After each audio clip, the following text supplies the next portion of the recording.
Some people appear to have known the imminent future on that fateful day. FEMA had arrived in New York on Monday night, ready for a bioterror drill. Spokesman Tom Kenny to Dan Rather.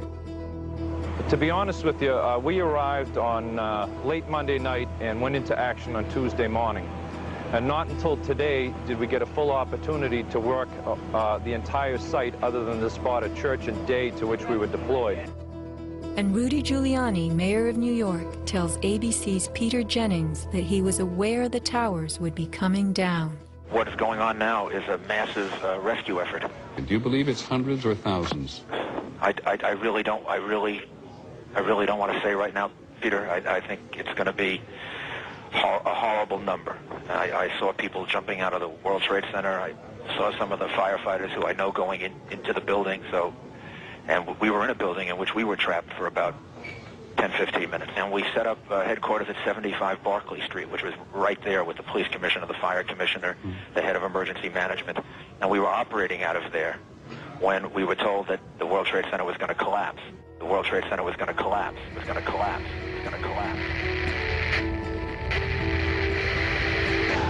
Similarly, Larry Silverstein, new leaseholder of the World Trade Center, regretfully declared that a decision was made to pull Building 7 by the end of the day, the last structure added to the World Trade Center complex. Let's hear Mr. Silverstein's actual words, delivered for our benefit in the 2002 PBS documentary America Rebuilds. I remember getting a call from the fire department commander telling me that they were not sure they were going to be able to contain the fire. And I said, you know, we've had such terrible loss of life. Maybe the smartest thing to do is pull it. And they made that decision to pull, and then we watched the building collapse.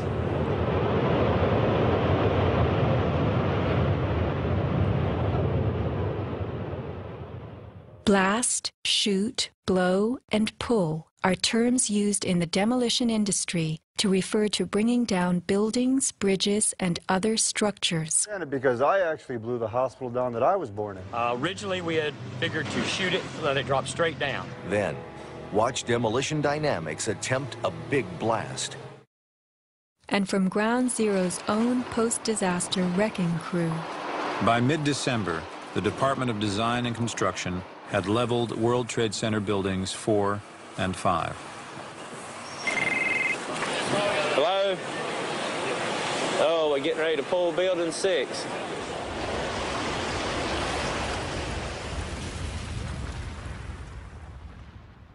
Silverstein, a commercial real estate tycoon with international political connections, acquired a 99-year lease on the World Trade Center complex in the spring of 2001.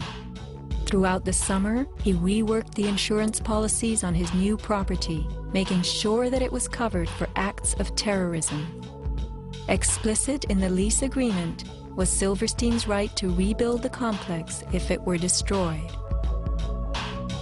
After 9/11, Mr. Silverstein fought his insurers in court to obtain double his policy limits for the destruction of his property, maintaining that the double hijacking constituted 2 disasters caused by terrorists, not just one.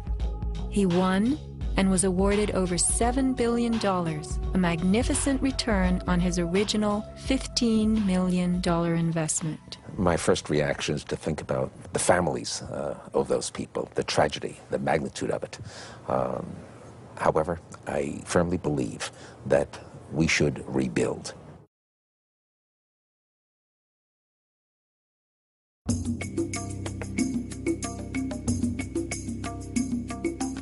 Just in the last few seconds, another building, building number 7, one of the buildings in support of the World Trade Center towers, has collapsed.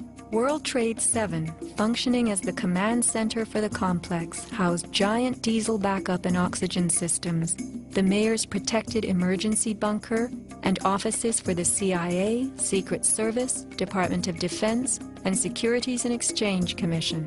Its other tenants were insurance companies, brokerages, and banks. No plane hit Building 7, but at 5:20 p.m. on September 11th, it collapsed in a heap on the ground. Some damage to Building 7 is said to have been caused by debris from Tower 1. Though this New York Times article tells us Building 7 burned like a giant torch, the only visuals that exist are of unidentified smoke and a few small fires. Compare this to the wallops sustained by World Trade Center 3, 4, 5, and 6. Positioned right below the towers, damage to the surrounding World Trade Center buildings was infinitely worse. Still, the structures held up. But somehow, rescue workers knew that Building 7 would fall. You hear that? Keep your eye on that building. It'll be coming down soon. A 47-story skyscraper, Building 7 folded neatly in 6.5 seconds. A textbook descent right into its footprint.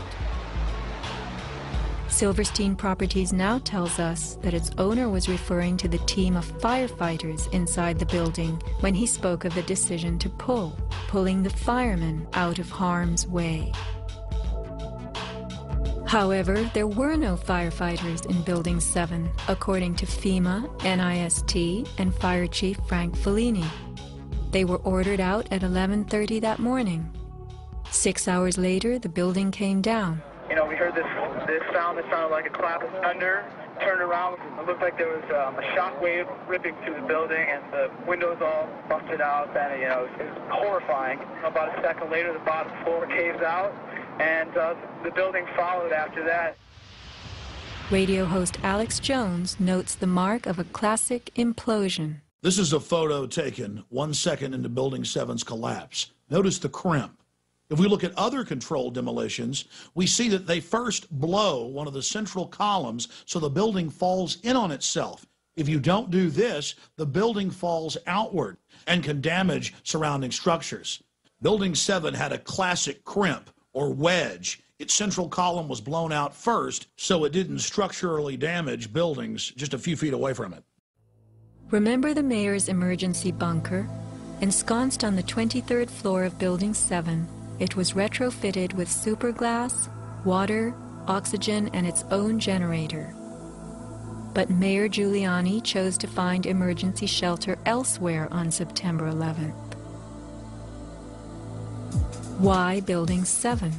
Even the media and its experts were confused. The History Channel interviews structural engineer Ramon Gilsans, who points out the obvious crimp and even speaks of the implosion. Engineers are not just focusing on the Twin Towers. The most disturbing structural event was not that the Twin Towers fell, but that Tower 7, ignited by flying debris, fell due to fire alone. Building 7 was a steel frame building, and is the first steel frame building that has collapsed due to fire. The failure of the building was an implosion. It failed completely different than Towers 1 and 2, in which the floors failed first. Why Building 7? Let's ask the question again. As the WTC Command Center, was it the hub for the 9/11 plan? Also, in 6.5 seconds, lost forever were thousands of SEC case files on corporate fraud, including those relating to the notorious activities of giants WorldCom and Enron. A few indictments for stock fraud, but what of the $70 billion California electricity swindle? It disappeared.